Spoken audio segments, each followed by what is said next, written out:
بسم اللہ الرحمن الرحیم۔ آپ کا اپنا سید راحیل شوارسی اس امید قوی کے ساتھ آپ سے مخاطب ہے کہ آپ بفضل خدا بخیریت ہوں گے۔ اے سینٹ یہ ہمارا نہیں، آپ کا اپنا چینل ہے، اسے سبسکرائب کیجیے۔ سرکار عالم نواز کا ارشاد مبارک ہے، جب تک خود بینی ہے حقیقت سے حجاب رہے گا۔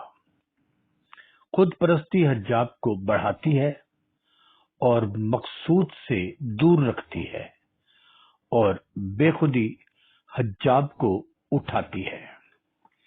خود بینی سے یعنی خود پرستی سے مراد نفس پرستی ہے، اور نفس پرستی سے مراد اپنی خواہشات اور اپنے آل اولاد کی خواہشات ہے۔ جب تک انسان انہی خواہشات کی چار دیواری میں مقید رہتا ہے، اس وقت تک حقیقت جو ہمیشہ ان چار دیواریوں سے باہر اور آزاد رہتی ہے، اس انسان کے قریب نہیں آتی۔ انسان جتنا خود بینی، خود پرستی اور خود ستائی کی جستجو میں رہے گا، حقیقت سے وہ اتنا ہی دور رہے گا۔ خود پرستی حجاب کو بڑھاتی ہے اور مقصود سے دور رکھتی ہے۔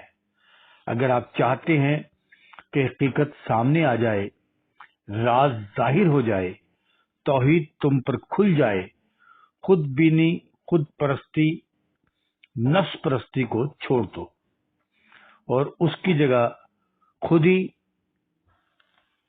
راضی بر رہنا، تسلیم و رضا کو شیشہ دل میں جگہ دو۔ پھر تو جو کچھ تلاش کرنا چاہتے ہو اپنے خانہ دار میں آپ دیکھ لیں گے۔ سرکار عالم نواز کا یہ قول ہم سب پر یہ عیاں کرتا ہے کہ فقیری اس وقت تک انسان کے قریب نہیں آتی جب تک اس میں خود پرستی اور خود بینی ہوتی ہے، یعنی میں، جب تک میں ہے، فقیر نہیں ہوتا، اور عشق نام کی کوئی چیز اس کے قریب نہیں بڑھ سکتی۔ کیوں کہ عشق میں تو انسان سر دے دیتا ہے تو یہ مہم سر ہوتی ہے۔ عشق جس پر غالب آ جائے، عشق جس بندے میں سما جائے، تو وہ صرف ایک در کا ہو جاتا ہے اور اس کا سر ہر در پر نہیں جھکتا۔ عشق وہ آئینہ ساز ہے جس نے سکندر کو آئینے سے بے نیاز کر دیا۔ عشق عاشق کی گردن کے کسی احسان کے بوجھ تلے نہیں دبتا۔ وہ گلستان میں غنچہ کی مانند ہوتا ہے اور انسان کو خنجر کی مانند سخت کوش کر کے بھاری پتھر سے اپنی آب یعنی تیز دھار کر دیتا ہے، اور عاشق رنگ کا پردہ ہوتا ہے۔ نسیم کی ہر لہر اس کا شکار نہیں کر سکتی، اور جب عشق سینے میں آہوزاری کو جنم دیتا ہے تو اس کی تپش سے دل آئینہ کی صورت اختیار کر لیتا ہے اور سینے کو پھول کی مانند چیر کر اپنا آئینہ دل محبوب کو پیش کر دیتا ہے، تاکہ محبوب اس آئینہ میں اپنے چہرے کو دیکھ کر خود اسیر ہو جائے۔ اور اگر یہی عشق حقیقی ہو تو انسان دنیا سے